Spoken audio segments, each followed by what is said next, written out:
Good morning, Hornet Nation. Welcome to the Daily Buzz. I'm Joe Hutzler. Today is Wednesday, January 31st, 2018, and here's what the Buzz is all about today. We're going to begin talking about Dear World, an organization that was on our campus back in the fall and really did a good job of getting some people to open up about stories in their lives. Well, the campus loved it so much that they're having some events to continue that momentum here in the spring. One of those events happened last week, and Lynn Walsh was there to cover it for us. In the fall, Dear World came to campus for a large event here in Turner Gymnasium. The residential student organization is trying to keep the impact the event had going on campus, with open mic nights and other events throughout the year. So we're doing a Dear World continuation event, and Dear World was this storytelling event where people basically told each other a few stories about themselves, and then they kind of picked phrases from those stories and wrote them on their bodies in order to take photographs and share them with the world. And we're doing this continuation event because people felt like they really didn't have many opportunities to tell their stories to one another, so we wanted to be able to keep that dialogue open within the campus. I think at first it's going to be a little bit hesitant on people who might not want to do it, and then once it starts, then I think it starts rolling because I think people start getting brave once they see if they're telling their story, maybe I can tell mine. And so I think it's going up. The idea is that with this type of coffee house style, we're able to provide a very relaxed, cool area that people can just relax and tell their stories and feel no judgment from it.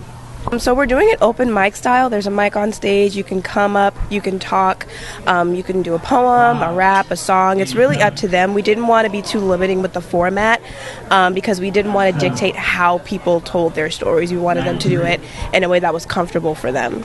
If you're interested in participating in a Dear World event, contact the residential student organization for more information. For LHSN, I'm Lynn Walsh.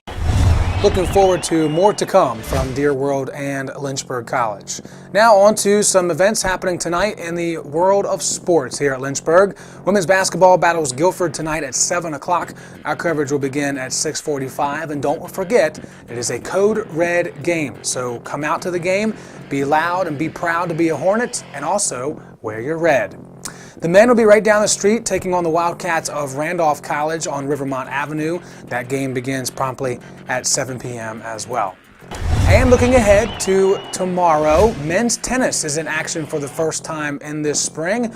They will be at William Peace down in North Carolina tomorrow at 2 p.m. Don't forget, you can see all the results at lynchburgsports.com. As we normally do here on the Daily Buzz, we let you know what day it is on the National Day calendar. And today is National Backwards Day, hence how I am standing here facing you the wrong way. Now, I thought this would be a really good opportunity to fill you in on a fun fact about Star Wars. Most of us enjoy Star Wars, and take a look at this clip. Those of you that remember The Empire Strikes Back, you remember this scene in the Wampa Cave with Luke, and he was frozen, his feet were frozen above him, so he's hanging upside down, and he uses the Force. You can watch it, his eyes roll back right here. Boom, Force takes over, and he eventually pulls the lightsaber out of the snow using the quote-unquote Force. They actually filmed this with fishing wire attached to the lightsaber and his hand, and they ripped it out of his hand into the snow and just played the clip backwards. So right here, when it fully comes out into his hand, that clip was actually played backwards to make it look like it was played forwards. It's such a cool thing when you find those Easter eggs and behind-the-scenes cuts of movies. Well, that's all the time we're going to have for today on the Daily Buzz. We hope you have a wonderful Wednesday, a lot of action to catch up to tomorrow at 7 a.m. right here on Facebook.com and LynchburgSports.com. Have a great day. Remember, it's a great day to be a Hornet, and we are one nation.